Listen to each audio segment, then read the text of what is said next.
Ano po bang field of business natin, Ay, sir? wala. Ano lang, contractor lang ako. Contractor ka, sir? Ano mga project natin, sir, mga bilang contractor, sir? Ay, meron po sa Maynila. Madami po tayong project dyan. Sa buong May wala parking tayo, sir. Malaking parking natin. Kasya even though 2 microcar. Ikaw ba, sir? Ilan ba, sir, sasakyan mo, isa sir? lang po. Isa pampamilya lang, 40? sir. Ay, hindi po, Dami sir. naman, sir. Sir, madalas ang pagbaha, no? Ay, Buti nakarating ka dito Hindi, ng maayos, sir. okay naman po yung mga baha, sir, na ano naman. Naasikaso naman namin, okay. sir. So yan na, sir, ang bubungad sa inyong bahay pag may mga bisita kayo, like mga nagpapabiding ng mga project, imbitahan nyo sila dito, sir. Mga sir eh. Napakaganda ng kitchen natin, sir. Nandun yung hagdan para papunta sa itaas. Ikaw, sir, baka Ay, gusto mo agad tumaas ang estado mo sa buhay, sir. Baka Hindi gusto po. mo i-share yung mga nalalaman natin, Ay, niya, sir. hindi po, sir.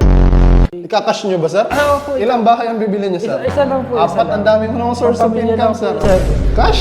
Cash lang po. Isa lang po, sir. Nagpa-file ba tayo, sir, ng tax, sir?